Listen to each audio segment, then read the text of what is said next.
ನಮಸ್ಕಾರ ಸ್ನೇಹಿತರೆ, ನಾವು ನಮ್ಮ ಗಾರ್ಡನ್ನಲ್ಲಿರೋ ಬೆಳೆಸಿರುವಂತಹ ಹೂವಿನ ಗಿಡಗಳು ಸಮೃದ್ಧವಾಗಿ ಬೆಳಿಬೇಕು, ಎಲೆಗಳು ಚೆನ್ನಾಗಿ ಬೆಳಿಬೇಕು, ಗಿಡ ತುಂಬ ಹೂ ಬಿಡಬೇಕು ಅಂತ ಅಂದ್ಕೊಳ್ತೀವಿ. ಇದಕ್ಕಾಗಿ ಬೇರೆ ಬೇರೆ ಗೊಬ್ಬರಗಳನ್ನು ಹಾಕ್ತೀವಿ, ಚೆನ್ನಾಗಿ ನೀರು ಕೂಡ ಹಾಕ್ತೀವಿ. ಆದರೆ ನಾವು ಏನೇ ಸರ್ಕಸ್ ಮಾಡಿದರೂ ಕೂಡ ನಾವು ನಿರೀಕ್ಷೆ ಮಾಡಿದ ಹಾಗೆ ಗಿಡ ಬೆಳೆಯೋದಿಲ್ಲ, ಹೂಗಳನ್ನು ಬಿಡೋದಿಲ್ಲ.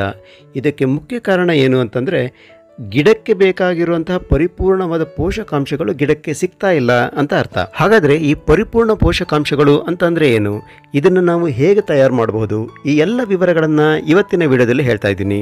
ಈ ರೀತಿಯ ಗೊಬ್ಬರವನ್ನು ನೀವು ತಯಾರು ಮಾಡಿ ಗಿಡಕ್ಕೆ ಹಾಕೋದ್ರಿಂದ ಗಿಡದ ತುಂಬ ಹೂಗಳನ್ನು ಪಡಿಬಹುದು. ಇದರಲ್ಲಿ ಯಾವುದೇ ಡೌಟ್ ಬೇಡ. ಈ ವಿಡಿಯೋವನ್ನು ನೀವು ಎಲ್ಲೂ ಸ್ಕಿಪ್ ಮಾಡದೆ ಕೊನೆವರೆಗೂ ನೋಡಿ. ಜೊತೆಗೆ ಯಾರು ಇನ್ನೂ ಸಬ್ಸ್ಕ್ರೈಬ್ ಆಗಿಲ್ಲ ಜ್ಞಾನ ವಿಜ್ಞಾನ ಚಾನಲ್ಗೆ ಸಬ್ಸ್ಕ್ರೈಬ್ ಆಗಿ ಪಕ್ಕದಲ್ಲಿರುವ ಬೆಲ್ ಐಕಾನ್ನ ಪ್ರೆಸ್ ಮಾಡಿ.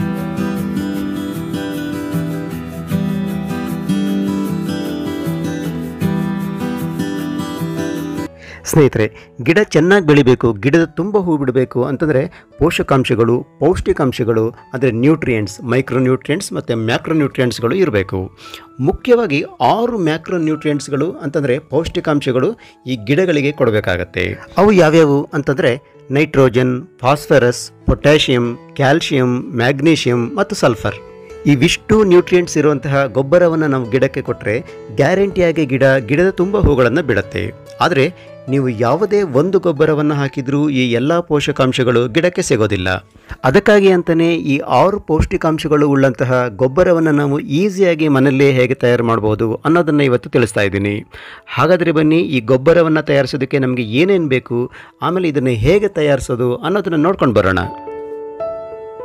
ಇದಕ್ಕಾಗಿ ಕಂಟೈನರಲ್ಲಿ ನಾನು 1 ಲೀಟರ್ ನೀರನ್ನು ತಗೊಳ್ತಾ ಇದ್ದೀನಿ.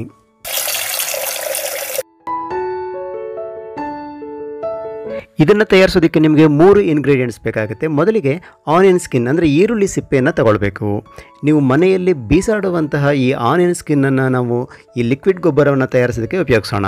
ಈ ಆನಿಯನ್ ಸ್ಕಿನ್ ಅಥವಾ ಈರುಳ್ಳಿ ಸಿಪ್ಪೆಯಲ್ಲಿ ಪೊಟ್ಯಾಷಿಯಂ ಇರುತ್ತೆ, ಕ್ಯಾಲ್ಶಿಯಂ ಇರುತ್ತೆ ಮತ್ತು ಐರನ್ ಇರುತ್ತೆ. ಇದರಿಂದ ಗಿಡಗಳು ಸ್ಟ್ರಾಂಗ್ ಆಗಿ ಬೆಳೆಯೋದಕ್ಕೆ ಅನುಕೂಲ ಆಗುತ್ತೆ. ಇದರ ಜೊತೆ ನೋಡಿ, ಬೆಳ್ಳುಳ್ಳಿ ಸಿಪ್ಪೆ ಕೂಡ ಮಿಕ್ಸ್ ಆಗಿದೆ. ಇದನ್ನು ನೀವು ಹಾಕೋದು ಒಳ್ಳೆಯದು. ಈ ಬೆಳ್ಳುಳ್ಳಿ ಸಿಪ್ಪೆಯಲ್ಲೂ ಅಗತ್ಯವಾದ ನ್ಯೂಟ್ರಿಯೆಂಟ್ಸ್ಗಳು ಇರ್ತವೆ.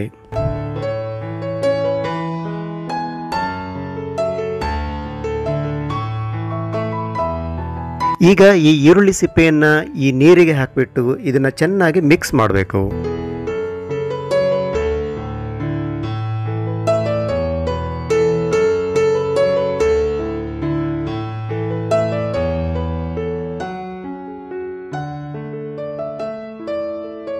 ಈಗ ಎರಡನೇ ಇಂಗ್ರೀಡಿಯೆಂಟ್ ಅಂದರೆ ಆಲೂಗಡ್ಡೆ ಸಿಪ್ಪೆ. ಈ ಆಲೂಗಡ್ಡೆ ಬೇಯಿಸಿದ ನಂತರ ನಾವೇನು ಮಾಡ್ತೀವಿ, ಈ ಸಿಪ್ಪೆಯನ್ನು ಬಿಸಾಕ್ಬಿಡ್ತೀವಿ. ಆದರೆ ಹಾಗೆ ಬಿಸಾಕೋದ್ರಿಂದ ಎಷ್ಟೊಂದು ನ್ಯೂಟ್ರಿಯೆಂಟ್ಸ್ಗಳು ಲಾಸ್ ಆಗ್ತವೆ. ಆದ್ದರಿಂದ ನಾವು ಏನು ಮಾಡಬೇಕು, ಬೇಯಿಸಿದ ಆಲೂಗಡ್ಡೆಯ ಸಿಪ್ಪೆ ಏನಿರುತ್ತೆ ಅದನ್ನು ಬಿಸಾಕ್ತೀವಲ್ಲ, ಅದನ್ನು ತೆಗೆದಿಟ್ಕೊಳ್ಬೇಕು. ಬೇಕಿದ್ರೆ ಹಸಿ ಆಲೂಗಡ್ಡೆ ಸಿಪ್ಪೆಯನ್ನು ಕೂಡ ನೀವು ಇದಕ್ಕೆ ಉಪಯೋಗಿಸ್ಬೋದು. ಈ ಆಲೂಗಡ್ಡೆ ಸಿಪ್ಪೆಯಲ್ಲಿ ಪೊಟ್ಯಾಷಿಯಂ ಇರುತ್ತೆ, ಮ್ಯಾಗ್ನೀಷಿಯಂ ಇರುತ್ತೆ, ಫಾಸ್ಫರಸ್ ಇರುತ್ತೆ, ಜೊತೆಗೆ ವಿಟಮಿನ್ಸ್ಗಳು ಕೂಡ ಇರ್ತವೆ. ಈ ಎಲ್ಲ ಪೌಷ್ಟಿಕಾಂಶಗಳು ಗಿಡದ ಬೆಳವಣಿಗೆ ತುಂಬಾ ಅಗತ್ಯ. ಈ ಎಲ್ಲ ಆಲೂಗಡ್ಡೆ ಸಿಪ್ಪೆಯನ್ನು ನಾನೀಗ ಈ ನೀರಿಗೆ ಹಾಕ್ತಾ ಇದ್ದೀನಿ. ಈ ನೀರಿಗೆ ಹಾಕಿಬಿಟ್ಟು ಮತ್ತೆ ಇದನ್ನ ಚೆನ್ನಾಗಿ ಮಿಕ್ಸ್ ಮಾಡಬೇಕು.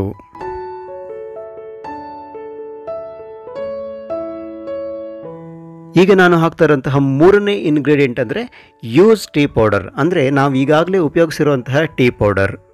ನಾವು ಟೀ ಮಾಡಿದ ನಂತರ ಏನು ಉಳಿಯುತ್ತಲ್ಲ ಆ ಟೀನಲ್ಲಿ, ಅಂತಹ ಟೀ ಪೌಡರ್ನ 2 ಸರಿ ತೊಳೆದ್ಬಿಟ್ಟು ಇದಕ್ಕೆ ನಾವು ಉಪಯೋಗಿಸ್ಬೇಕು. ಬೇಕಂದರೆ ಒಂದು ದಿವಸದ ಮಟ್ಟಿಗೆ ನೀವು ಇದನ್ನು ಒಣಗಿಸಬೇಕಾದ್ರೂ ಇಟ್ಕೊಳ್ಬಹುದು. ತುಂಬ ಜನ ಕೇಳ್ತಾ ಇರ್ತಾರೆ, ಈ ಟೀ ಪೌಡರ್ನ ಡೈರೆಕ್ಟಾಗಿ ಉಪಯೋಗಿಸ್ಬೋದಾ ಅಂತಂದರೆ, ಟೀ ಪೌಡರ್ ನಮಗೇನು ಸಿಗುತ್ತಲ್ಲ ಟೀ ಮಾಡೋಕ್ಕಿಂತ ಮೊದಲೇ ಅದನ್ನೇ ಉಪಯೋಗಿಸ್ಬೋದಾ ಅಂತೇಳಿ. ಆದರೆ ಹಾಗೆ ಉಪಯೋಗಿಸ್ಬಾರ್ದು. ಇದರಿಂದ ಗಿಡಗಳಿಗೆ ತುಂಬಾ ಹಾನಿ ಉಂಟಾಗುತ್ತೆ. ಆದ್ದರಿಂದ ಯೂಸ್ ಮಾಡಿದ ನಂತರ ಉಳಿಯುವಂತಹ ಈ ಟೀ ಪೌಡರ್ನ ಉಪಯೋಗಿಸ್ಬೋದು. ಬೇಕಿದ್ದರೆ ಟೀ ಪೌಡರ್ ನೀವು ಡೈರೆಕ್ಟಾಗಿ ಏನು ಸಿಗುತ್ತೆ ಅದನ್ನೇ 4-5 ಬಾರಿ ತೊಳೆದು ನಂತರ ಬೇಕಿದ್ರೆ ನೀವು ಇದನ್ನ ಉಪಯೋಗಿಸ್ಬೋದು. ಈ ಟೀ ಪೌಡರ್ನಲ್ಲಿ ನೈಟ್ರೋಜನ್ ಇರುತ್ತೆ, ಫಾಸ್ಫರಸ್ ಇರುತ್ತೆ, ಪೊಟ್ಯಾಷಿಯಂ ಇರುತ್ತೆ, ಜೊತೆಗೆ ಸಲ್ಫರ್ ಕೂಡ ಇರುತ್ತೆ. ಇಷ್ಟೇ ಅಲ್ಲದೆ ಮಣ್ಣಿಗೆ ಬೇಕಾಗಿರುವಂತಹ ಮೈಕ್ರೋ ನ್ಯೂಟ್ರಿಯೆಂಟ್ಸ್ ಕೂಡ ಇರುತ್ತೆ. ಈ ಟೀ ಪೌಡರನ್ನು ಕೂಡ ನಾನೀಗ ಈ ನೀರಿಗೆ ಸೇರಿಸ್ತಾ ಇದ್ದೀನಿ. ಈ ಸೇರಿಸಿ ಇದನ್ನು ಚೆನ್ನಾಗಿ ನೀವು ಮಿಕ್ಸ್ ಮಾಡಬೇಕು. ಹೀಗೆ ಮಿಕ್ಸ್ ಮಾಡಿದ ನಂತರ ಒಂದು ಮುಚ್ಚಳವನ್ನು ಹಾಕಿ ಹಾಗೆ ಇಟ್ಬಿಡಿ. ಇದನ್ನು ನೀವು 4 ದಿನದವರೆಗೆ ಹೀಗೆ ಇಡಬೇಕು. ಬೇಕಿದ್ದರೆ ಪ್ರತಿದಿನ ಓಪನ್ ಮಾಡಿ ಒಮ್ಮೆ ಮಿಕ್ಸ್ ಮಾಡಿ ಮತ್ತೆ ಮುಚ್ಚಳವನ್ನು ಮುಚ್ಚಿ ಇಡ್ಬೋದು. ಹೀಗೆ 4 ದಿನ ಇಡೋದ್ರಿಂದ ಇದರಲ್ಲಿರೋ ಎಲ್ಲ ನ್ಯೂಟ್ರಿಯೆಂಟ್ಸ್ಗಳು ನೀರಿನಲ್ಲಿ ರಿಲೀಸ್ ಆಗ್ತವೆ. 4 ದಿನದ ನಂತರ ಇದನ್ನು ನಾನೀಗ ಓಪನ್ ಮಾಡ್ತಾ ಇದ್ದೀನಿ. ನೋಡಿ, 4 ದಿನದ ನಂತರ ಹೀಗೆ ಈ ಟಾನಿಕ್ ರೆಡಿಯಾಗಿದೆ. ಇದರಲ್ಲಿ ಎಲ್ಲ ರೀತಿಯ ಪೋಷಕಾಂಶಗಳು, ಪೌಷ್ಟಿಕಾಂಶಗಳು ಇದ್ದಾವೆ. ಇದನ್ನು ನಾವು ಏನು ಮಾಡಬೇಕು, ಚೆನ್ನಾಗಿ ಮಿಕ್ಸ್ ಮಾಡಬೇಕು. ಮಿಕ್ಸ್ ಮಾಡಿ ಇನ್ನೊಂದು ಟಬ್ಗೆ ಇದನ್ನು ಫಿಲ್ಟರ್ ಮಾಡ್ಕೊಳ್ಬೇಕು. ನೋಡಿ, ಒಂದು ಬಕೆಟ್ಗೆ ನಾನು ಇದನ್ನು ಫಿಲ್ಟರ್ ಮಾಡ್ಕೊಳ್ತಾ ಇದ್ದೀನಿ. ಹೀಗೆ ಪೂರ್ತಿಯಾಗಿ ಫಿಲ್ಟರ್ ಮಾಡ್ಕೊಂಡ ನಂತರ ನಮಗೆ ಸಿಗೋದು ಕಾನ್ಸಂಟ್ರೇಟೆಡ್ ಫಾರ್ಮ್. ಅಂದರೆ ಈ ಲಿಕ್ವಿಡ್ ಗೊಬ್ಬರ ಏನಿದೆ ಇದು ಕಾನ್ಸಂಟ್ರೇಟೆಡ್ ಫಾರ್ಮ್ನಲ್ಲಿ ಇರುತ್ತೆ. ಇದನ್ನು ನಾವು ಡೈರೆಕ್ಟಾಗಿ ಉಪಯೋಗಿಸೋದಕ್ಕೆ ಬರೋದಿಲ್ಲ. ಇದಕ್ಕಿಂತ 2 ಪಟ್ಟು ನೀರನ್ನು ಇದಕ್ಕೆ ಹಾಕಬೇಕು. ಅಂದರೆ 1:2 ಈ ಪ್ರಮಾಣದಲ್ಲಿ ನಾವು ನೀರನ್ನು ಹಾಕಬೇಕು. ಅಂತಂದರೆ 1 ಲೀಟರ್ ಕಾನ್ಸಂಟ್ರೇಟೆಡ್ ಗೊಬ್ಬರಕ್ಕೆ 2 ಲೀಟರ್ ನೀರನ್ನು ಮಿಕ್ಸ್ ಮಾಡಬೇಕು. ನೀವು ಕಾನ್ಸಂಟ್ರೇಟೆಡ್ ಗೊಬ್ಬರವನ್ನು ಅಂದರೆ ಲಿಕ್ವಿಡ್ ಗೊಬ್ಬರವನ್ನು ನೇರವಾಗಿ ಗಿಡಕ್ಕೆ ಹಾಕಿದರೆ ಗಿಡಕ್ಕೆ ತುಂಬಾ ತೊಂದರೆ ಉಂಟಾಗುತ್ತೆ. ಆದ್ದರಿಂದ ಈ ನೀರನ್ನು ಮಿಕ್ಸ್ ಮಾಡಿಬಿಟ್ಟು ನೀವು ಗಿಡಗಳಿಗೆ ಹಾಕ್ಬೋದು.